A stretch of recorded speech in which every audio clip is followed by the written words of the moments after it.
สวัสดีครับคุณผู้ชมคุณผู้ฟังทุกท่านที่ติดตามชมช่องธรรมะธรรมดาในคลิปนี้เราจะมาฟังพระธรรมเทศนาของหลวงปู่เหรียญวรลาโภวัดอรัญญบรรพตจังหวัดหนองคายด้วยกันครับโดยจะเสนอพระธรรมเทศนาเรื่องสู้ตัณหาด้วยสติเรามาฟังหลวงปู่เหรียญท่านเทศสอนด้วยกันครับ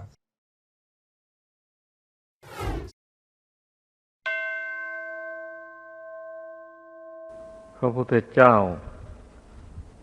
พระองค์ทรงสรรเสริญความสามัคคีว่าเป็นไปเพื่อความเจริญในพระพุทธศาสนานี้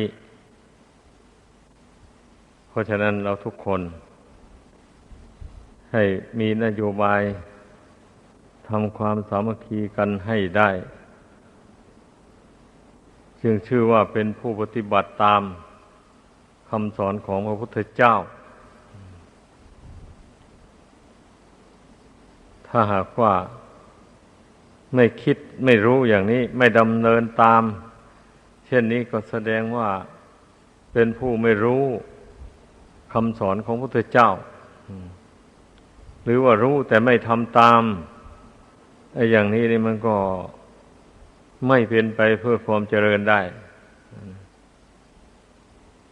ความเจริญจะมีได้นะมันอาศัยความสามัคคีจริงๆนะไม่ว่ายุคใดสมัยใดอย่างพุทธศาสนานี่จะเจริญสืบต่อกันมาได้ถึงปานนี้นั่นก็เพราะอาศัยความสามัคคีของพุทธบริษัทตั้งแต่อดีตนู้นเนี่ยมาเพื่อนพร้อมเพรียงกันทนุบำรุงพระพุทธศาสนามาโดยลำดับจริงอยู่มันก็อาจจะมีอยู่นะเรื่องแตกสามัคคีกันแต่ว่า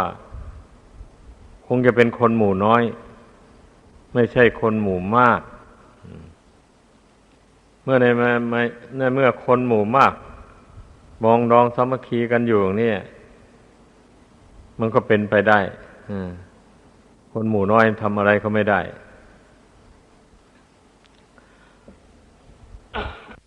เพราะฉะนั้นพวกเราก็ให้พึ่งพากันพิจารณาให้มันเห็นอานิสงส์แห่งความสามัคคีคนที่มองเห็นคุณค่าแห่งความสามัคคีชื่อว่าเป็นผู้ไม่ได้เห็นแก่ตัวคนไม่คิดถึงความสามัคคีได้แก่คนที่เห็นแก่ตัวทำอะไรให้มันได้ดังความประสงค์ของตัวฝ่ายเดียวความประสงค์ของผู้อื่นนั่นจะเป็นยังไงไปก็ไม่รับรู้ไม่มีการยืดหยุ่นหากันอันนี้เรียกว่าความเห็นแก่ตัวมันก็ทำลายความสามัคคีให้ย่อยยับไปในสมาคมใดหมู่ใดถ้ามีคนเห็นแก่ตัวมากๆแล้วก็สมาคมนั้นตั้งไม่ยั่งยืนเลยมีจะแตกสลายออกไปเท่านั้นเองนี่เพราะฉะนั้นให้พากันพิจารณาให้มันเห็นแล้ววันนี้ทำอย่างไรเราจะปรองดองสามัคคีกันก็ต้องทำเข้าไปไอ้เรื่องที่จะแตกสามัคคีกันอย่าไปทำอย่าไปคิดทำลงไปอย่างนั้นถ้าหากว่าตนนะนึกว่าอยู่กับหมู่นี้ไม่ได้แล้วมันขัดข้องในตนของตนเต็มที่เลยอย่างนี้ก็ต้องลาออกจากหมู่ไปเลยไม่ต้องไปขวางลำขอให้เข้าใจอย่างนี้ระเบียบในพุทธศาสนานี่เป็นอย่างนั้นพระพุทธเจ้าทรงดำเนินมาก็แบบที่ว่านี่แหละถ้าพระองค์ใดประพฤตินอกรีดนอกรอยไม่สมานสามัคคีกับหมู่ในทางปฏิบัติแล้วอย่างนี้พระองค์ก็ให้ออกจากหมู่ไปซะเท่านั้นเองเพราะว่าจะปรับโทษอย่างอื่นตามพระวินัยก็ไม่เข้าเกณฑ์นะแต่ถ้าว่ามันไปขวางความเจริญความสามัคคีของหมู่เข้าไปอย่างนี้ พระองค์ก็ทรงตัดสินให้ออกจากหมู่ไปเท่านั้นเอง แต่ว่าในพุทธศาสนานี่มันมีการยืดหยุ่นถ้าพระองค์ใดไม่ต้องอาบัติถึงที่สุดแล้วอย่างนี้เพียงแต่ถูกอัปเปหิออกไปจากหมู่ถ้าหากว่ารู้สึกตัวเมื่อใดเห็นโทษของตัวเองว่าตนนั่นเป็นผู้ประมาทเป็นผู้ไม่เคารพต่อสงฆ์จริงรู้ตัวแล้วมาขอสารภาพความผิดต่อสงฆ์ยอมผิดยอมรับโทษสุดแล้วแต่สงฆ์จะลงโทษอย่างไรอย่างนี้พระศาสดาก็ทรงวางระเบียบไว้ให้สวดยติกรรมรับพระองค์นั้นเข้าหมู่นี่มันมีคำสวดอยู่ตามเดิมนี่มันเป็นอย่างนี้หลักของการบริหารนี่ ไม่ใช่ว่าพระองค์นั้นจะไม่เอื้อเพื่อไม่มีการยืดหยุ่นเลยไม่ใช่มีอยู่นะมีอยู่ดูตั้งแต่พระฉันนะเถระที่เป็นคนเลี้ยงม้าของพระองค์แต่ก่อนนะเมื่อพระองค์เสด็จออกบวชก็เสด็จออกตาม แล้วเมื่อพระองค์ได้ตรัสรู้แล้วฉันนะนี่ก็ออกบวชตามพระองค์พอบวชมาแล้วก็ถือว่าตนเป็นผู้ใกล้ชิดกับพระศาสดามาตั้งแต่ก่อนพระองค์เสด็จออกบวชก็ทำท่าแข็งกระด้างกระเดื่องไม่เคารพอ่อนน้อมต่อใครพระองค์ก็เรียกมาตักเตือนโดยดีเมื่อตักเตือนแล้วเพื่อนก็นิ่งอยู่ซะคันแล้วก็ไม่ปฏิบัติตามที่พระองค์เจ้าแนะนำอย่างนี้แล้วสงฆ์ทั้งหลายก็เกรงใจว่านี่เมื่อพระศาสดาไม่ตรัสอะไรแล้วสงฆ์ทั้งหลายก็ปล่อยให้ท่านแสดงบทบาทของท่านไปอย่างนั้นเนี่ยจนว่าเมื่อพระองค์ใกล้จะปรินิพพานพระองค์เจ้าจึงได้ทรงรับสั่งแก่สงฆ์ว่าเมื่อเราตถาคตยังทรงพระชนมชีพอยู่นี่นะพวกท่านทั้งหลายจากทรมานฉันนะภิกษุนี้ไม่ได้หรอกว่างั้นเพราะเขาถือว่าเขาเป็นข้าเก่าเต่าเลี้ยงของเราตถาคตมาแต่ก่อนเขาจึงไม่อ่อนน้อมต่อใครว่างั้นแต่ถ้าเมื่อเราตถาคตล่วงลับไปแล้วให้ลงพรหมทัณฑ์แก่ฉันนะภิกขุนี้แล้วฉันนะภิกขุจะได้รู้สึกตัวเนี่ยจะเป็นผู้หลุดพ้นในภายหลังพระองค์เจ้าทรงให้นโยบายแก่สงฆ์ไว้อย่างนั้นเพราะฉะนั้นเมื่อพระองค์เสด็จดับขันธ์ปรินิพพานไปแล้วสงฆ์ทั้งหลายจึงได้ลงพรหมทัณฑ์แก่ฉันนะภิกษุลงพรหมทัณฑ์หมายความว่าประกาศสงฆ์ทั้งหลายว่าฉันนะภิกขุนี่จะทำดีหรือทำชั่วอย่างไรก็ให้เป็นเรื่องของท่านโดยตรงเลยสงฆ์ไม่ยอมรับรู้แล้วก็สงฆ์ไม่ยอมร่วมฉันร่วมนอนร่วมสังฆกรรมอะไรต่ออะไรด้วยมันก็แล้วแต่ท่านจะอยู่ยังไงขอให้สงฆ์ได้รับรู้ไว้นี่เมื่อสวดประกาศกันขึ้นอย่างนั้นแล้วสงฆ์ทั้งหลายก็เลยไม่เอื้อเฟื้อต่อท่านพระฉันนะท่านพระฉันนะก็ว่าเวนะอยู่ผู้เดียวทีนี้เมื่อเกิดว่าเวขึ้นมาจึงได้นึกถึงความแข็งกระด้างของตัวเองที่ล่วงแล้วมาจึงรู้สึกเห็นโทษของความกระด้างกระเดื่องไม่อ่อนเน้อต่อสงฆ์นั่นแหละเมื่อท่านรู้สึกตัวนั้นท่านก็ปลีกจากหมู่ไปอยู่ที่สงบสงัดตั้งใจทำความเพียรลงไปเจริญสมถะวิปัสสนาไปในที่สุดท่านก็ได้สำเร็จอรหัตตผลเมื่อท่านสำเร็จแล้วท่านก็มานึกป มาปรารภก็จะขอขมาโทษต่อสงฆ์ที่ได้ประมาทล่วงเกินคณะสงฆ์มาแต่ก่อนบัดนี้ดูมันจิตเป็นท่านพระอานนท์เนี่ยได้พูดว่าเมื่อท่านสำเร็จอรหัตผลแล้วบรรดากรรมชั่วทั้งหลายที่ท่านประมาทต่อสงฆ์มานั้นมันก็เป็นอโหสิกรรมไปในตัวเลยก็ไม่จำเป็นต้องขอขมาต่อสงฆ์อะไรเลยนี่ทีนี้ถ้าหากว่าท่านพระชนะนั้นไม่สำเร็จอรหัตผลนี่ต้องมีโทษติดตัวอยู่จำเป็นต้องขอขมาต่อสงฆ์ให้เข้าใจอย่างนั้นนั่นเฉพาะที่ท่านผู้เป็นพระอรหันต์เท่านั้นเพราะว่าท่านละกรรมดีกรรมชั่วอะไรหมดไม่มีเหลืออยู่ในจิตใจแล้วเหตุฉะนั้นจึงไม่มีผลอะไรถึงจะขอขมาหรือไม่ขอขมามันก็ไม่มีผลตอบสนองอะไรเลยเพราะถ้าไม่ยึดถืออะไรแล้วอย่างนี้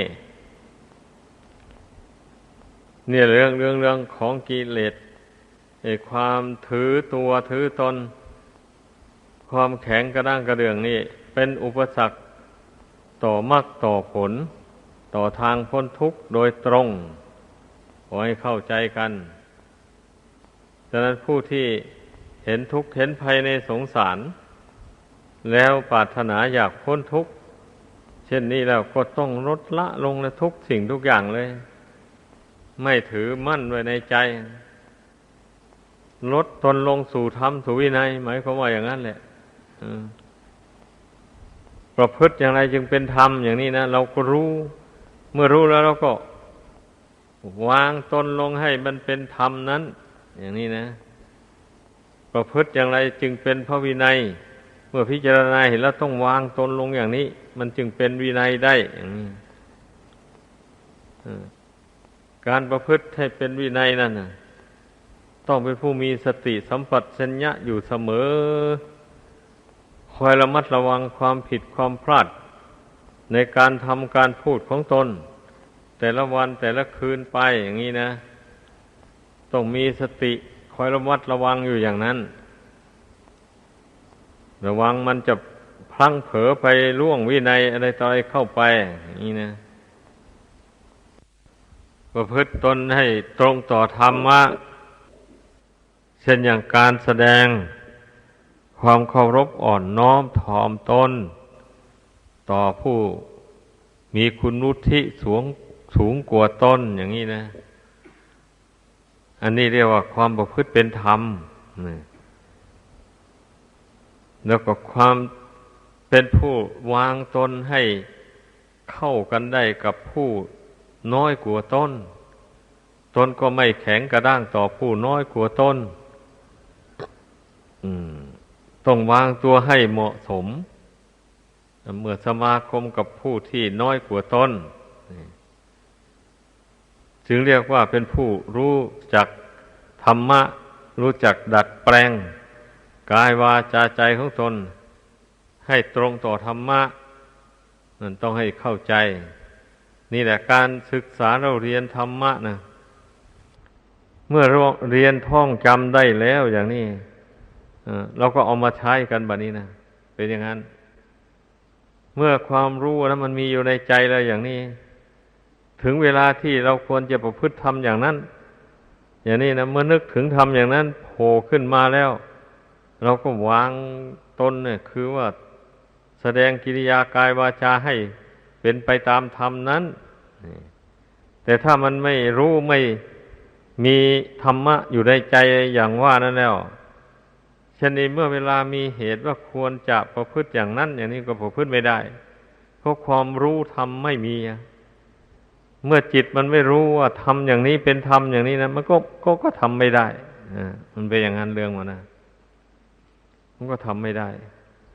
อย่างเช่นการกราบการไหว้แก่บุคคลที่ควรกราบควรไหว้อย่างนี้นะแต่ถ้าจิตมันไม่รู้ว่าการไหว้การกราบนี่มันมีความหมายอย่างไรเมื่อมันไม่รู้ความหมายนั้นมันไม่ยอมกราบนะคนเราอย่างคนที่เขาไม่เคยกราบพระกราบเจ้าหมู่นั้นก็เพราะเขาไม่รู้นะเขาไม่รู้ว่ากราบนั้นมีความหมายยังไง อย่างนี้นะเมื่อมันไม่รู้มันก็ไม่ยอมทำมันเป็นอย่างนั้น แต่บางคนหรือพระเนนบางรูปบางร่างก็อาจจะกราบไปตามหมู่เฉยๆอย่างนี้ก็มี อาจจะไม่รู้ความหมายก็มี อย่างนี้แหละ ความหมายของการกราบที่พระพุทธเจ้าทรงวางระเบียบไว้ กราบไหว้กันตามอาวุโสอย่างพระอย่างนี้นะ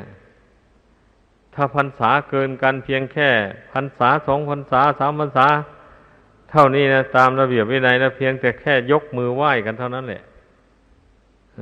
ไม่ถึงกับลงกราบเป็นอย่างนั้นแต่ถ้าพรรษามากกว่ากัน4-5ขึ้นไปแล้วก็อันนั้นกราบไหว้ถูกต้องเป็นอย่างนั้นแต่ที่นี้ถ้าเป็นชั้นคฤหัสถ์กับพระอย่างนี้นะคฤหัสถ์นั่นก็ถือว่าพระนั่นเป็นเนื้อนาบุญของตนยกไว้ที่สูงอย่างนี้แหละเพราะฉะนั้นคฤหัสถ์จึงมีแต่กราบพระฝ่ายเดียวพระไม่ได้ไหว้ไม่ได้กราบพระไม่ได้กราบคฤหัสถ์นี่เพราะว่ามันคนละชั้นกันเป็นอย่างนี้ความหมายนะที่ความหมายอย่างลึกซึ้งลงไปการกราบการไหว้บุคคลที่ควรกราบควรไหว้หรือการกราบปูชนียวัตถุที่ควรกราบควรไหว้อย่างนี้ก็เพื่อลดละทิฏฐิมานะความแข็งกระด้างกระเดืองลงไปให้เบาบางไปจากจิตใจเผื่อว่าตนจะได้ความประพฤติของตนจะได้เป็นธรรมเป็นวินัยน่าจะได้น้อมกายวาจาจิตลงสู่ธรรมสู่วินัยได้ง่ายได้นี่มันประกอบกันไปอย่างนี้แหละธรรมกับวินัยต่างสนับสนุนซึ่งกันและกันไปอยู่อย่างนี้ดังนั้นขอให้พากันศึกษาให้รู้ให้เข้าใจทั้งที่ไม่ใช่นักบวชเป็นคฤหัสถ์ก็ดีการประพฤติอ่อนน้อมถ่อมตนต่อผู้รักต่อผู้ใหญ่ต่อบุคคลที่ควรเคารพนอบน้อมอย่างนี้มันก็เป็นคุณธรรมอันดีงามของชาวพุทธหรือแสดงออกถึงบุคคลผู้มีบุญกุศลผู้มีใจทรงไว้ซึ่งธรรมอันเป็นฝ่ายกุศลอย่างนั้นถ้าบุคคลที่ไม่มีธรรมอันเป็นกุศลอยู่ในใจอย่างนี้มันก็ต้องมีอกุศลขึ้นมาแทนอยู่ในใจถ้ามีธรรมอันเป็นอกุศลอยู่ในใจแล้วมันก็ทำให้ใจแข็งกระด้างกระเดื่องไอ้เรื่องบาปเรื่องอกุศลเรื่องธรรมที่ไม่ดีนั้นเป็นอย่างนั้นเนี่ยเมื่อเกิดขึ้นในจิตใจแล้วทำให้ใจแข็งกระด้างกระเดื่องไม่รู้จักสูงไม่รู้จักต่ำนี่ไม่รู้จักบุคคลที่ควรเคารพหรือไม่ควรเคารพไม่รู้จักบุคคลที่ควรอ่อนน้อมถ่อมตนก็ไม่รู้ไม่มีการอ่อนน้อมถ่อมตน ต่อบุคคลที่ควรอ่อนน้อมถ่อมตนอย่างนั้นเพราะฉะนั้นการศึกษาเราเรียนธรรมวินัยหรือการสดับตรับฟังนี่นะสมควรแท้ชาวพุทธทั้งหลายนะเมื่อเรารู้ธรรมเหล่านี้แล้วเราไปประพฤติฝึกกายวาจาใจของตนให้ตรงตามธรรมตามคำสอนของพระพุทธเจ้าอย่างว่านี่ผู้นั้นก็เป็นคนดีขึ้นได้จริงๆเป็นคนดีถ้าพูดถึงอานิสงส์ที่จะพึ่งอำนวยให้หากว่ายังท่องเที่ยวอยู่ในสงสารเกิดไปชาติใดก็ไปเกิดในตระกูลสูงอานิสงส์ที่บุคคลแสดงความเคารพนอบน้อมต่อบุคคลที่ควรเคารพเช่นมารดาบิดาครูบาอาจารย์อุปชฌาจารย์หรือผู้มีพระคุณอื่นๆซึ่งเราจะควรเคารพนบไหว้ก็อย่างที่ว่ามาแล้วระเบียบของพระก็เป็นอีกเรื่องนึงระเบียบของพระปฏิเกี่ยวกับญาติโยมก็อีกเรื่องนึง อย่างนี้เราก็ต้องรู้แหละมันเป็นอย่างนั้นนับว่าไม่เสียผลเสียประโยชน์การที่เราปฏิบัติตามคำสอนของพระพุทธเจ้านี่นะนับว่าได้ผลได้ประโยชน์คุ้มจริงๆที่เราสละความสุขเล็กๆน้อยๆลงปฏิบัติตามคำสอนของพระพุทธเจ้านี่นับว่าได้ผลเป็นที่น่าพอใจแก่ผู้ปฏิบัติแต่ต้องปฏิบัติให้ถูกต้องมีโอปนายโก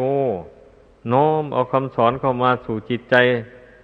ยังลงไปให้ถึงจิตใจจริงๆอย่างนั้นไม่ใช่เพียงแต่พิจารณาลอยๆอยู่แต่ข้างนอกนั่นมันไม่ได้อันนั้นนะมันเป็นไปไม่ได้ถ้าพิจารณาอยู่แต่นอกๆอย่างนั้นนะมันจะประพฤติตนให้ตรงตามธรรมตามวินัยนั้นไม่ได้ต่อเมื่อเราโน้มเข้ามาสู่จิตใจเห็นแจ้งอยู่ในใจ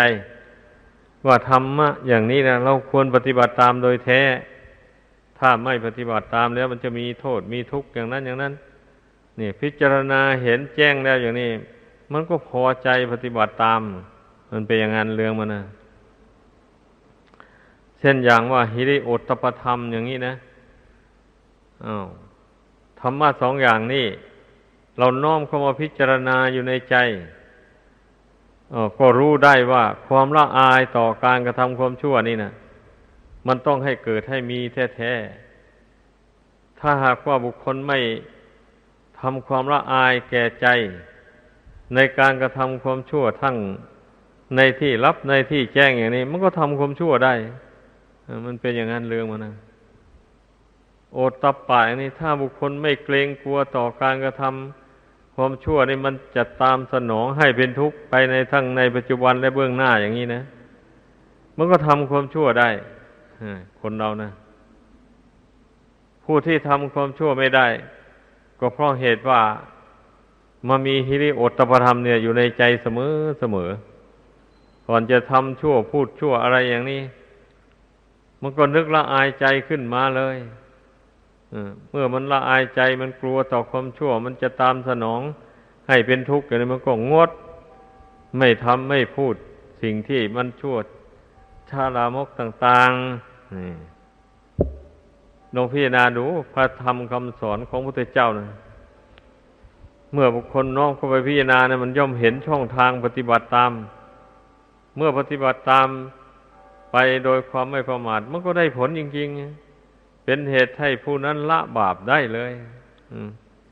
ไม่ได้ทำบาปทำกรรมใส่ตัวเองเพราะมีคุณธรรมสองอย่างนี้อยู่ประจำใจเสมอไปอย่างนี้นี่แหละพระธรรมนะคุณค่าแห่งพระธรรมคำสอนให้พากันพิจารณาให้มันเห็นเพียงได้จำได้เฉยๆเราไม่ได้น้อมเข้าไปพินิจพิจารณาอะไรเลยอย่างนี้แล้วไม่ได้ประโยชน์อะไรนะจำได้เฉยๆนี่ไม่น้อมเข้าไปพิจารณามันก็ไม่รู้จักแนวทางปฏิบัติแล้วลงมือปฏิบัติตามก็ไม่ได้มันเป็นอย่างนั้นข้อนี้ให้พากันเข้าใจเนี่ยคำว่าปฏิบัติธรรมนั่นนะเบื้องต้นเราก็น้อมธรรมะเข้าไปพิจารณาให้เห็นรูเห็นทางแนวทางปฏิบัติซะก่อนเมื่อรู้จักแนวทางปฏิบัติว่าเราดำเนินตามธรรมะอันนี้แล้วมันจะเป็นไปเพื่อความสุขความเจริญอย่างนี้แล้วก็พยายามปฏิบัติไปตามธรรมะอันที่มองเห็นด้วยใจอยู่แล้วนั้นไม่ล่วงเกินเนี่ยแล้วก็ไม่ให้ธรรมะนั้นมันเสื่อมไปจากจิตใจพยายามเพ่งให้ธรรมะนั้นซึมซาบเข้าสู่จิตใจให้มันได้เมื่อธรรมะแต่ละอย่างซึมซาบเข้าสู่จิตใจไปได้แล้วมันไม่ค่อยลืมเลือนแล้วแบบนี้นะนั่นเนี่ยเดี๋ยวธรรมะนั้นก็จะเตือนจิตในเวลาหากว่ามีเหตุอันชั่วร้ายอะไรกระทบกระทั่งมามันจะเป็นเหตุให้ละเสียซึ่งความดีหมุนไปหาทางชั่วนี่คุณธรรมที่เรา อบรมให้เกิดให้มีขึ้นอยู่ในจิตใจนั้นจะเตือนตนทันทีจะให้เกิดความละอายแก่ใจเกิดความกลัวต่อผลแห่งกรรมชั่วเหล่านั้นมันจะตามสนองให้เป็นทุกข์เดือดร้อนไปมันจะเกิดความรู้สึกขึ้นในใจอย่างนี้ทันทีเมื่อมันรู้สึกขึ้นมาเนี่ยมันก็ทำชั่วไม่ได้คนเรามันก็งดมันเป็นอย่างนั้นแหละ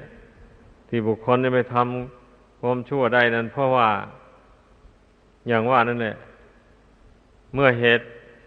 ไม่ดีต่างๆกระทบกระทั่งเข้ามาแล้วไอ้ทำสองอย่างนั้นไม่ปรากฏขึ้นในใจเลยอย่างนี้แล้วเมื่อทำสองอย่างนั้นหายไปความไม่กลัวความไม่ละอายต่อความชั่วมันก็เกิดขึ้นมาแทนความไม่กลัวต่อความชั่วมันจะตามสนองให้เป็นทุกข์มันก็เกิดขึ้นเมื่อมันไม่กลัวต่อความทุกข์เหล่านั้นมันก็ทำชั่วได้คนเราน่ะเป็นอย่างนั้นนี่แหละธรรมะข้ออื่นๆก็เหมือนกันนะให้พากันพิจารณาเมื่อเราเรียนมาแล้วอย่าไปอยู่เฉยๆเราได้ของดีแล้วนะการเรียนการจำธรรมะคำสอนของพระพุทธเจ้านะบางคนอาจจะไม่รู้จักความหมายก็ได้นี่เรียนจำมาแล้วไม่ทราบว่าจะไปทำยังไงคำสอนเนี่ยจำได้แล้วนี่อย่างนี้ก็อาจจะมีถมไปเหมือนอย่างบุคคลได้แก้วหรือได้ทองคำธรรมชาติมาแล้วแต่ไม่รู้จักคุณค่าของแก้วและของทองคำเหล่านั้นแล้วของเหล่านี้ไม่ทราบว่าจะเอาไปใช้ยังไงได้เมื่อไม่รู้อย่างนี้ก็ทิ้งไว้อย่างนั้นแหละไม่รู้ว่าจะเอาไปให้ช่างเขาตีเป็นรูปพรรณทองรูปพรรณอะไรต่ออะไรอย่างนี้ไม่รู้เลยแก้วอย่างนี้เนื่องจากได้แก้วของดีมาแล้วนี่จะเอาไปให้ช่างเขาเจียรนัยให้ทำเป็นหัวแหวนบ่หรือเป็นสายสร้อยอะไรก็แล้วแต่ละก็ทำไม่เป็นระลึกไม่ได้อย่างนี้แก้วที่เขาได้มานั้นมันก็เลยไม่มีความหมายอะไรต่อผู้นั้นเลยจะเอาไปประดับตัวก็ไม่ได้เพราะว่ามันทั้งรุ่นนี้จะเอาไปประดับได้ยังไงนี่แหละ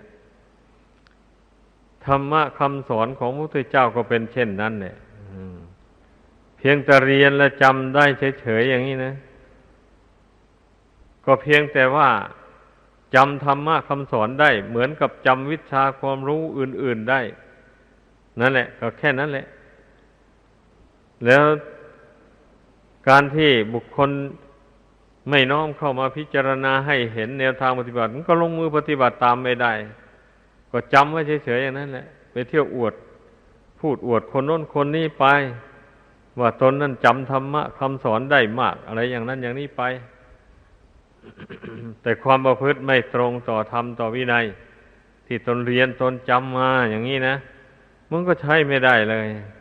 ขอให้พากันเข้าใจดังนั้นการที่เรามาอยู่ป่ามาอยู่สถานที่สงบสงัดห่างไกลจากหมู่ชนหมู่มากพลุกพล่านไปมาอย่างนี้เนี่ยมันเหมาะสมกับที่เราจะมาพยายามฝึกจิตใจของตนให้เป็นธรรมเป็นวินัยได้เป็นอย่างดีอย่างที่ว่ามาแล้วนั่นนะคำว่าเป็นวินัยก็คือความสำรวมนั่นเองเนี่ยความเป็นผู้มีสติสัมปชัญญะระลึกถึงตัวอยู่เสมอจะยืนเดินนั่งนอนไม่ลืมตนนะหรือว่าตนเข้าสังคมไหนตนจะพูดเรื่องอะไรมันจึงจะเหมาะสมกับสังคมนี้แล้วก็พิจารณาให้ถี่ถ้วนซะก่อน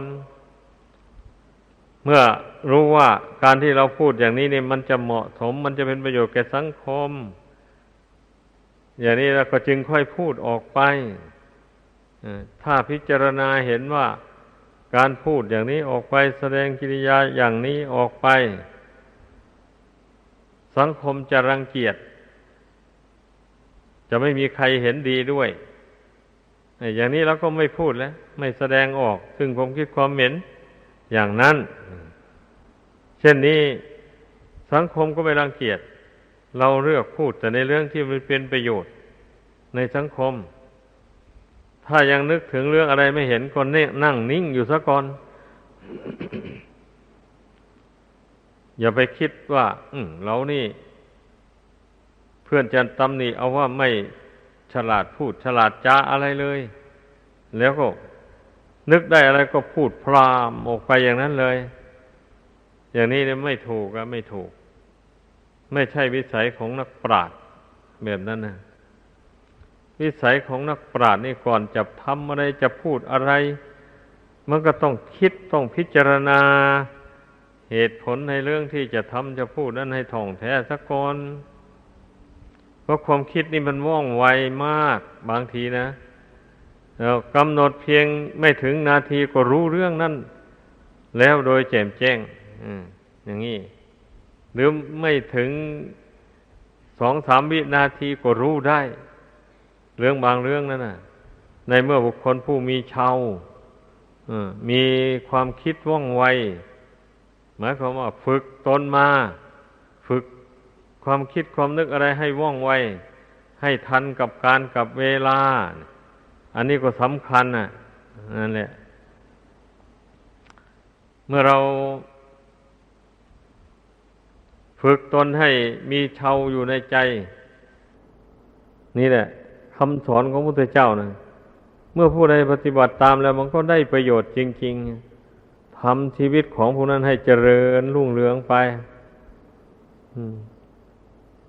ทำชีวิตของผู้นั้นไม่ให้ตกต่ำมีแต่ทางเจริญก้าวหน้าไปเรื่อยๆมันเป็นอย่างนั้นแต่เมื่อคนผู้ประมาทแล้วนะไม่ได้เอาใจใส่เลยบางทีฟังไปแล้วก็เลี้ยวไปเลยไม่ได้สนเลยว่าท่านแสดงเรื่องอะไรให้ฟังไม่ได้ไปกำหนดกำนาพินิจพิจารณาภายหลังมันก็ลืมเลือนไปหมดฟังแล้วก็เหมือนกับไม่ได้ฟังเลยอย่างนี้นะเมื่อเป็นเช่นนี้นะเราจะฟังอยู่สักกี่ครั้งกี่หนมันก็ไม่ได้ประโยชน์อะไรเมื่อฟังแล้วอย่างนี้กำหนดหัวข้อได้แล้วอย่างนี้เราไปนั่งภาวนาไปหรือว่านั่งสู่ที่สงบสงัดก็วิตกวิจารลงไปดูว่าท่านชี้แจงแสดงธรรมะอะไรให้ฟังบ้างวันนี้เรื่องอะไรที่สำคัญอย่างนี้นะตนระลึกได้ไหมอย่างนี้ก็ลองดูนั่นเองก็ทบทวนดูแต่อย่างน้อยมันต้องได้แหละมันต้องได้เรื่องหนึ่งถ้าเป็นผู้เอาใจจดจ่ออยู่นะมันเป็นอย่างนั้นมันต้องได้เรื่องหนึ่งหรือ2 เรื่องนี่ถ้าเราทำอย่างนี้ได้กำหนดเอาได้ฟังธรรมะแต่ละครั้งแล้วจำหัวข้อทำได้แล้วลงมือประพฤติปฏิบัติตามที่ท่านแนะนำสั่งสอนไปนั่นหลายครั้งเข้าไปมันก็จำความรู้มันก็หลายขึ้นแล้วลงมือปฏิบัติตามนั้นมันก็ดีไปเรื่อยๆนะคนเรารับรองว่าดีแน่อย่างที่พูดในวันนี้แหละอย่างนี้นะวินัยทำตนให้เป็นวินัยอย่างนี้ให้มีสติสัมปชัญญะอย่างนี้นะอยู่ทุกอิริยาบถเพื่อระมัดระวังไม่ให้ล่วงไม่ให้ล่วงวินัยพุทธบัญญัติต่างๆอย่างนี้นะถ้าผู้ใดปฏิบัติตามนี่แล้วมันก็ไม่ค่อยจะได้ต้องอาบัติอาจีอะไรต่อไปแล้วก็รู้ตัวอยู่มันจะไปต้องยังไงล่ะไม่ต้องแต่ถ้าหากว่าเผลอสติไม่ใส่ใจว่าจะสำรวมระวังรักษากายวาจาไม่ให้ล่วงพุทธบัญญัติไม่ได้ตั้งใจลงอย่างนี้เผลอมันก็อาจล่วงพุทธบัญญัติได้โดยไม่รู้ตัวเลยอย่างนี้ได้ชื่อว่าขาดสติวินัยไปสติวินัยเนี่ยมีสติเป็นวินัยสำคัญมากให้พากันเข้าใจถ้าผู้ใดมีสติเป็นวินัยประจำตัวอยู่เรื่อยๆไปไม่ค่อยทำผิดทำพลาดแล้วก็ไม่ค่อยได้ไปกระทบกระทั่งกับคนอื่น มักจะเป็นผู้มีความสงบระงับมากนี่ที่ท่านเรียกว่าคณะโสภโนคนว่าแปลว่าผู้ทำหมู่ทำคณะให้งดงามให้เป็นระเบียบเรียบร้อยแล้วก็ว่าต่างคนต่างมีสติเป็นวินัยเหมือนกันแล้วอย่างนี้นะต่างคนต่างสำรวมระวังตนอยู่ตลอดเวลาอย่างนี้นะมันก็ไม่มีเรื่องอะไรเกิดขึ้นเลยเรื่องชั่วร้ายเรื่องไม่ดีมันก็ไม่เกิดแล้วข้อวัดปฏิบัติต่างๆมันก็ไม่บกพร่องเพราะมีสติระลึกได้อยู่นี้ถึงเวลานั้นทำข้อปฏิบัติอันนั้นถึงเวลานั้นทำอย่างนั้นอย่างนี้นะเมื่อระลึกได้อยู่เนี่ยมันก็ต้องทำกิจวัตรปฏิบัติอันนั้นให้ตรงตามเวลาให้ได้ไปมันก็ไม่มีทางบกพร่องนั่นเราก็อยู่กันโดยสันติสุขสิแบบนี้นะนั่นเองเมื่อปรับปรุงทางวินัยให้เรียบร้อยดีแล้วอย่างนี้มาพยายามปรับปรุงจิตใจให้เข้าถึงความสงบระงับเช่นนี้มันก็ไม่ยากลำบากอะไรนะเมื่อมีสติเป็นวินัยไม่ให้ความผิดความพลาดบังเกิดขึ้นจิตใจก็ไม่ได้เศร้าหมองขุ่นมัวอะไรจิตใจก็เป็นปกติอยู่อย่างนี้นะดังนั้นเมื่อมาทำสมาธิภาวนาเข้าไปกำหนดจิตเข้าไปอย่างนี้จิตมันก็ไม่ฟุ้งไปทางไหนเพราะมันไม่มีเรื่องที่จะรบกวนจิตใจฟุ้งซ่านเลื่อนลอยเมื่อเรากำหนดโน้มลงสู่ความสงบมันก็สงบลงไปโดยลำดับได้ถึงมันจะมีอารมณ์อะไรบ้างเกิดขึ้นบ้างมันจะเผลอคิดอะไรบ้างก็เรื่องที่คิดก็ไม่รุนแรงอะไรเป็นเบาๆไม่มีอิทธิพลอะไรพอเราเพ่งเข้าไปแล้วอารมณ์เหล่านั้นก็ดับไป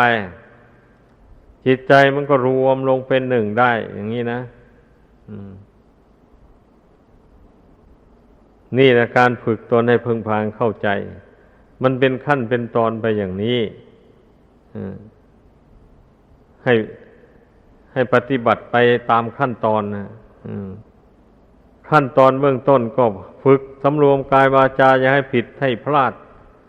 ไปจากทำจากวินัยขั้นที่สองก็พยายามฝึกจิตนี้ให้เข้าถึงความสงบให้ได้ขั้นที่สามฝึกหัดคิดวิจารณ์พิจารณาเหตุผลเรื่องนั้นๆให้กระจ่างแจ้งขึ้นในใจเราต้องการจะรู้เรื่องอะไรล่ะก็กำหนดเรื่องนั้นมาพิจารณาหมายความว่าเรายังไม่รู้เรื่องนั้นโดยแจ่มแจ้งอย่างนี้ก็กำหนดพิจารณาเรื่องนั้นลองดูเมื่อพิจารณาไปเมื่อจิตตั้งมั่นอยู่ด้วยดีแล้วการพิจารณาเรื่องนั้นมันก็กระจ่างขึ้นค่อยกระจ่างขึ้นมาโดยลำดับเพราะอาศัยจิตตั้งมั่นนั่นแหละเป็นรากฐานของปัญญาให้เข้าใจแต่ถ้าหากว่าใจยังไม่ตั้งมั่นอย่างนี้พิจารณาอะไรก็ไม่ค่อยจะเห็นแจ่มแจ้งได้หรอกเห็นก็เห็นไปมัวๆไปอย่างนั้นแหละตัดสินใจอะไรลงก็ไม่ได้ตัดสินใจว่าสิ่งนี้ควรละมันก็ละไม่ได้ถ้าใจมันอ่อนแอใจไม่ตั้งมั่นนะนั่นเองถ้าเมื่อใจตั้งมั่นโดยดีอย่างนี้ปัญญาพิจารณาเห็นว่า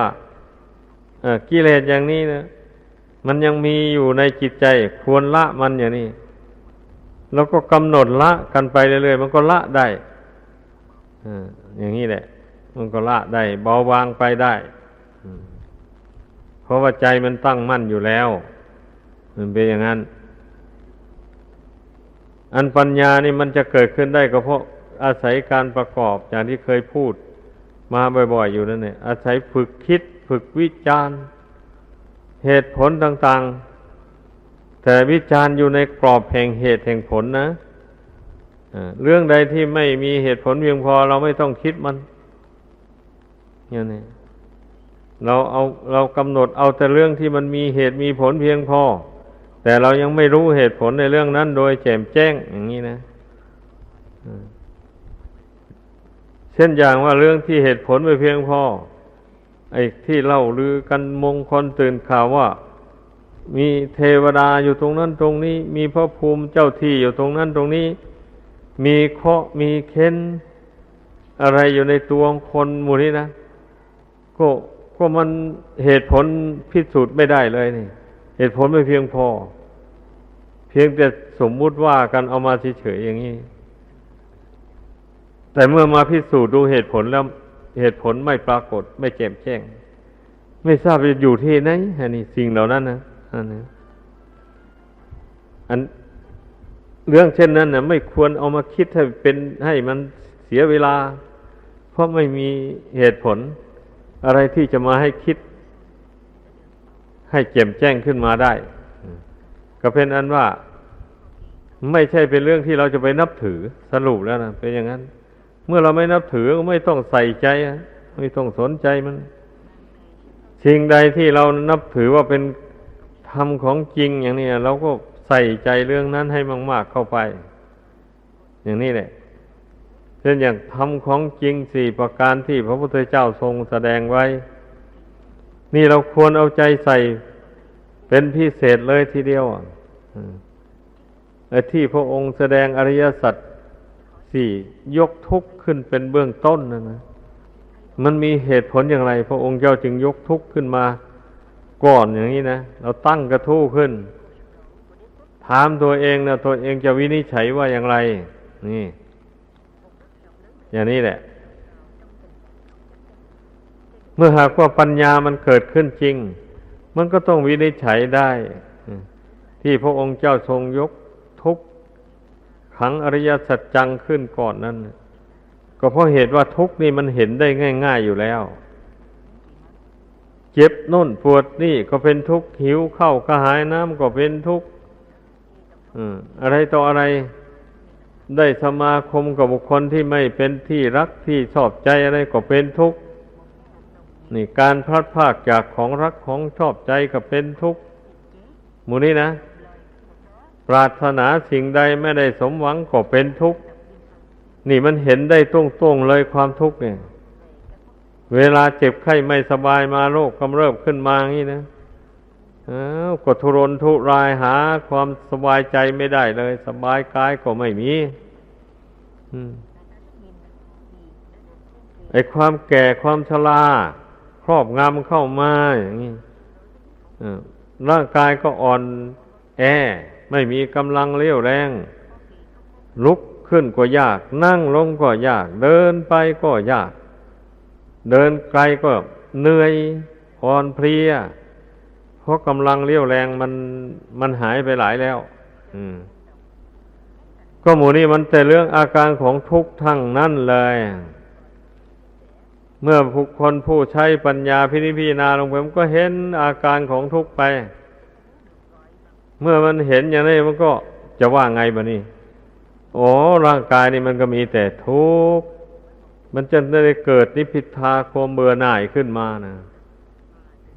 เมื่อเบื่อหน่ายมันทำยังไงเราจึงจะพ้นจากรูปจากนามอันนี้ไปได้อย่างนี้นะก็สาวมันต้องมีเหตุมีปัจจัยพาให้เกิดเป็นรูปเป็นนามนี่ขึ้นมาเหตุปัจจัยอันสำคัญก็คือตัณหาที่พระพุทธเจ้าแสดงไว้นั่นนะ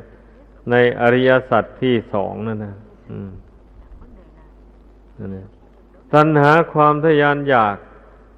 เบื้องต้นนี่ก็ทยานอยากในรูปเสียงกลิ่นรสเครื่องสัมผัสที่มองเห็นด้วยตานี่แหละก่อนนะมองเห็นด้วยตาเป็นต้นเนี่ยก่อนนะเมื่อไม่รู้เท่ารูปเป็นต้นเหล่านั้นแล้วมันก็เกิดความอยากได้ขึ้นมาถ้าเป็นรูปที่ไม่ชอบใจมันก็เกลียดชังขึ้นมาในใจนี่ตัณหาแปลว่าความอยากเกลียดชังก็เป็นตัณหาอยากรักใคร่ยินดีก็เป็นตัณหานี่อะไรต่ออะไรเจ็บไข้ได้ป่วยลงอยากให้มันหายไม่อยากให้ตายเร็ว อะไรต่างๆหมดนี้นะมันก็ล้วนแต่เป็นตัณหาทางนั้นแหละก็แปลว่าความอยากนี้นั่นเองทีนี้คำว่าที่ทรงสอนให้ละตัณหานั่นยกตัวอย่างเช่นว่าเจ็บไข้ได้ป่วยลงอย่างนี้นะเมื่อหมอวางยายังไงมันก็ยังไม่หายไม่หายก็แล้วไปก็รูปร่างกายนี่ไม่ใช่ของเราบังคับไม่ได้เราจะอยากให้มันหายมันก็ไม่หายกันถ้ามันจะไม่หายถ้ามันจะหายอย่างนี้หมอก็วางยาเข้าไปมันก็ถูกยาโรคภัยก็บรรเทาไปก็มีกำลังกระปรี้กระเป๋าขึ้นมามันก็เป็นไปตามเหตุปัจจัยของมันเราจะไปบังคับให้มันหายอย่างรวดเร็วไม่ให้มันแตกมันทำลายอย่างนี้บังคับไม่ได้เลยเมื่อรู้เมื่อเห็นอย่างนี้ด้วยปัญญาแล้วความอยากเหล่านั้นมันก็ระงับลงไปเมื่อตัณหาความอยากให้โรคภัยหายไปมันระงับลงไปแล้วอย่างนี้จิตใจก็ไม่เดือดร้อนไม่วุ่นวายก็รู้แล้วว่าขันธ์ห้าไม่ใช่ของเราเมื่อขันธ์ห้าไม่ใช่ของเราทุกข์ก็ไม่ใช่ของเราอย่างนี้นะเพราะทุกข์มันก็มีขันธ์ห้านี่แหละเป็นเหตุนะอย่างนี้แต่มีจิตนี่เป็นผลคือว่าจิตแสดงความกังวลกระวายเดือดร้อนต่างๆนี่นะ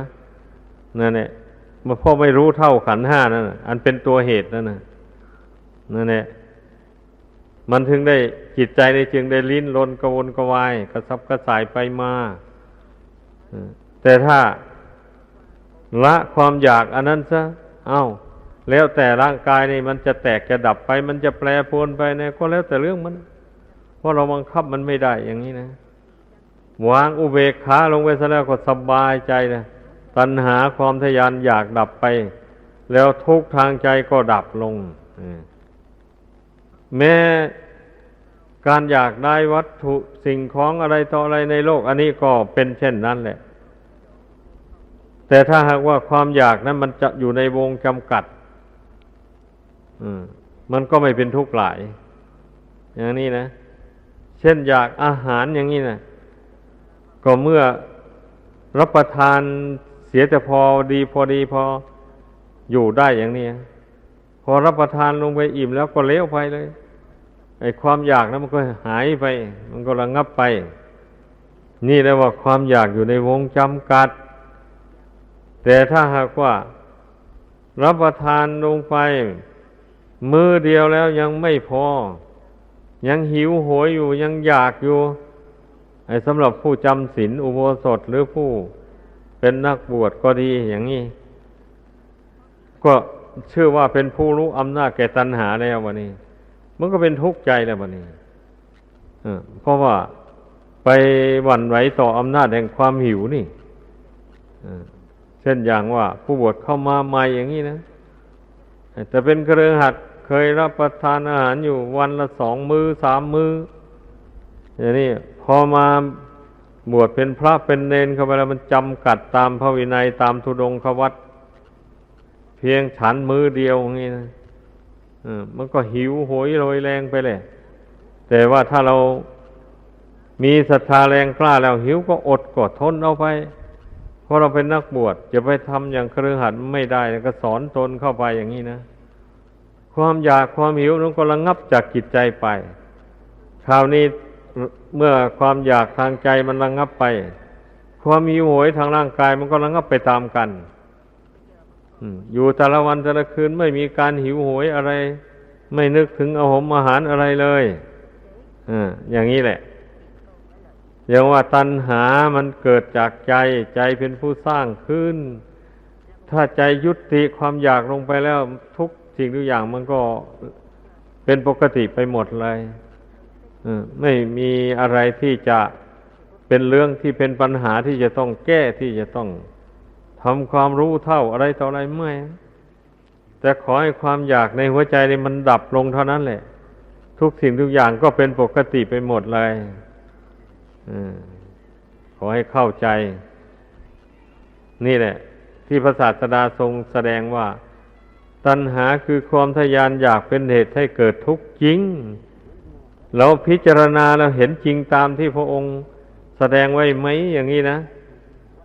ถ้าเราเห็นจริงด้วยปัญญาของเราเอง มันก็แน่นอนนะความจริงมันก็อยู่ที่จิตของเราแล้วบัดนี้นะมันก็เกิดขึ้นในจิตต่อไปวันนี้เมื่อตัณหามันดับลงไปทุกข์ทางใจก็ดับก็รู้ว่าโอ้ทุกข์นี่มันดับคือตัณหาความอยากของจิตนี่มันดับลงแล้วทุกข์ก็ดับมันก็มีเท่านี้เลยความทุกข์มันเกิดจากตัณหาของจิตนี่โดยตรงนี่นะมันก็รู้จักที่ดับของทุกข์แล้ววันนี้นะอ๋อดับที่ตรงจิตนี้จิตไม่อยากไม่หิวเสียแล้วทุกข์อันนี้มันก็ดับไปนี่ท่านเรียกว่ารู้จักที่ดับทุกข์นี่นะวันนี้ก่อนที่เราจะมาอบรมปัญญาให้เกิดขึ้นมาสอนจิตใจได้อย่างนี้มันก็ต้องเริ่มบำเพ็ญข้อวัดปฏิบัติมาตั้งแต่เบื้องต้นนู่นมาโดยลำดับแล้วในหลักท่านก็เรียกว่าศีลนั่นเป็นบทบาทเบื้องต้นสำคัญนะเมื่อเป็นผู้สำรวมในศีลให้บริสุทธิ์ได้ดีแล้วการเจริญสมาธิมันก็ไม่ขัดข้องมันก็เป็นไปได้ถึงไม่บรรลุถึงฌานสมาบัติก็เรียกว่าจิตใจรวมลงเป็นหนึ่งนิวรณ์ห้าดับไปนี่ก็ใช้ได้แล้วก็เป็นบ่อเกิดแห่งปัญญาได้แล้วนี่มันก็ต้องบำเพ็ญข้อปฏิบัติโดยลำดับขึ้นไปอย่างนี้แหละจนถึงขั้นปัญญาบัดนี้เมื่ออบรมปัญญาให้เกิดขึ้นแล้วปัญญานะกลับมาอบรมจิตอีกทีหนึ่งบัดนี้มาสอนจิตให้รู้ธรรมของจริงทั้งสี่นั้นการรู้นะเป็นอีกเรื่องหนึ่งนะเมื่อรู้แล้วอย่างนี้เราลงมือปฏิบัติตามหมายความว่าอย่างนั้นเอาทุกข์เป็นสิ่งที่ควรกำหนดรู้เท่าอย่างนี้นะเมื่อเวลาทุกข์เกิดขึ้นมาเราก็กำหนดจิตให้รู้เท่าอดกั้นทนทานไม่แสดงอาการหวั่นไหวต่อทุกข์ที่เกิดขึ้นในกายนั้นนี่เลยว่าเราลงมือปฏิบัติถ้ารู้แล้วว่าทุกข์นี่นะเป็นของที่ควรกำหนดรู้เท่าไม่ใช่ละไม่ได้ในเมื่อขันธ์ห้านี่ยังมีอยู่ตราบใดทุกข์นั่นก็มีอยู่ตราบนั้นเป็นอย่างนั้นสมุทัยคือตัณหาเป็นสิ่งที่พระองค์เจ้าทรงสอนให้ละอย่างนี้เราก็เพียรละมันเอาความอยากอะไรมันยังมารบกวนจิตใจเป็นทุกข์เดือดร้อนอยู่เนี่ยเราก็ภาวนาเพ่งใจสงบแล้วก็สอนใจให้เบื่อให้หน่ายต่อความอยากความหิวต่างๆหมดนี้มันเมื่อมันเบื่อหน่ายแล้วมันก็ละได้ถ้ามันยังไม่เบื่อหน่ายมันยังชอบกับตัณหาความอยากความหิวอันนั้นอยู่มันก็ละไม่ได้ดังนั้นเราจึงต้องหาอุบายมาสอนจิตนี่หลายอย่างหลายประการให้เห็นโทษแห่งตัณหาเหมือนอย่างพระพุทธองค์ทรงแสดงพุทธภาษิตไว้นัตถิตัณหาสมานัตถิแม่น้ำเสมอด้วยตัณหาไม่มีอย่างนี้นะเมื่อเรามาพิจารณาตามพุทธภาษิตนี่ไอความอยากในหัวใจของคนเรานี่ถ้าหากว่าไม่ยับยั้งความอยากนี้ด้วยอำนาจแห่งศีลสมาธิปัญญาแล้วมันไม่มีสิ้นสุดจริงๆมันจะเหมือนอย่างน้ำมหาสมุทรทะเลนั่นแหละ แม้มหาสมุทรทะเลนั้นมีขอบเขตมีฝั่งอยู่แต่มันกว้างใหญ่ไพศาลตัณหาความอยาก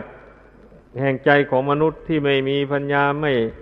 รู้เท่ามันแล้วก็ยิ่งมากกว่าน้ำในมหาสมุทรทะเลนั้นอีกพระองค์ตรัสไว้นะนี่เป็นอย่างนั้นแหละถ้าเรา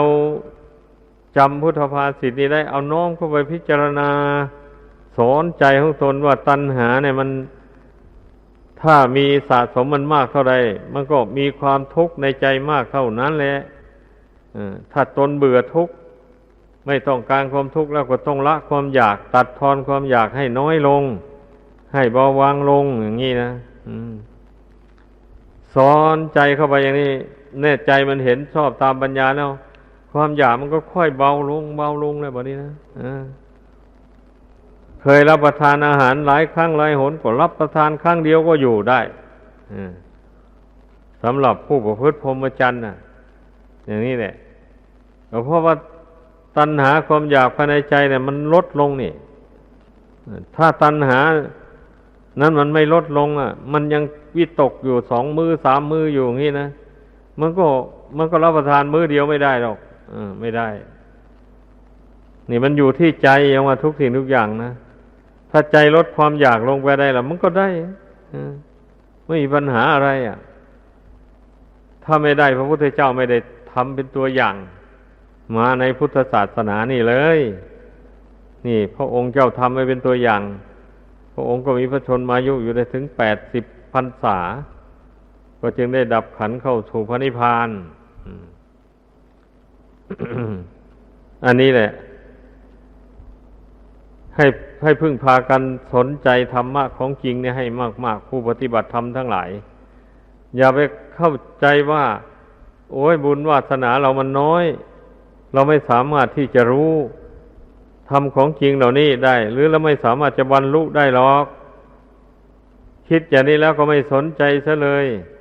อย่างนี้นับว่าไม่ถูกต้องเลยผู้นั้นเป็นผู้ที่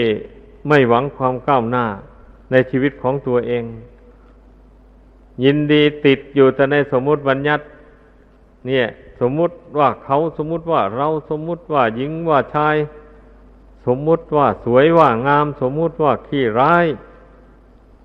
น่าเกลียดน่าชังสมมุติว่าสวยงามน่ารักน่าใคร่จิตใจก็ติดอยู่แต่สมมุติอย่างนี้เนี่ยมันก็ทุกข์ก็ติดตามไปอยู่นั่นตลอดไปในเมื่อความรักความใคร่ความเกลียดชังยังมีอยู่ตราบใดแล้วทุกข์มันก็มีอยู่ตราบนั้นเนี่ยมันก็ติดสอยห้อยตามความรักความชังเป็นเหตุ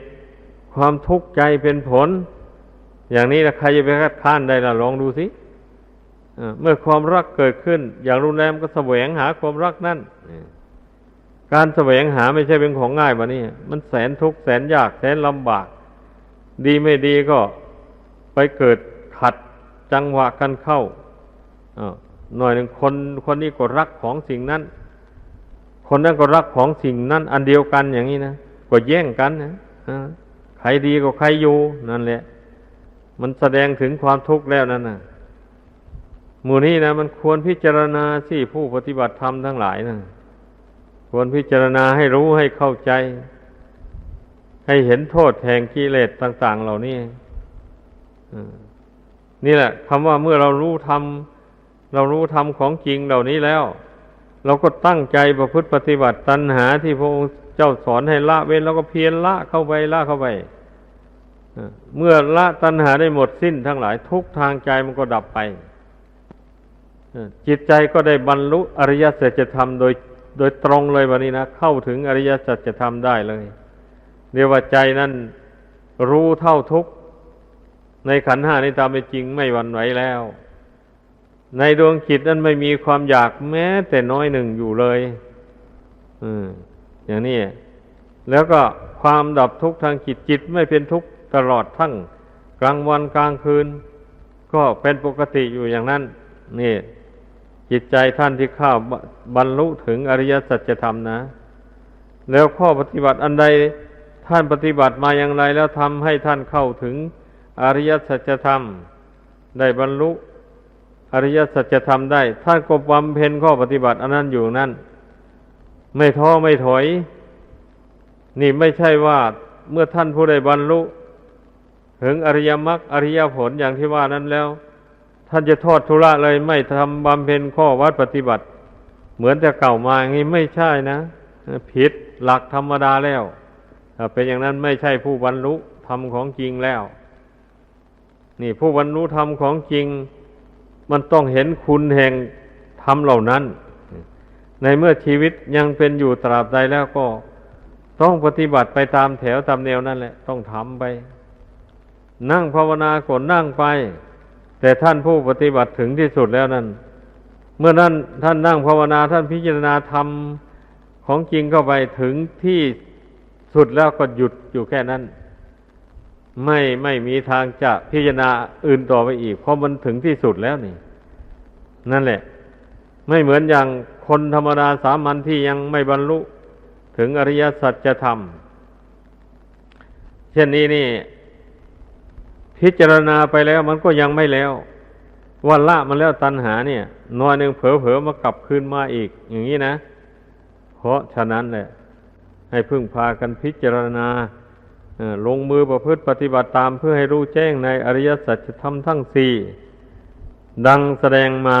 ขอจบลงเพียงเท่านี้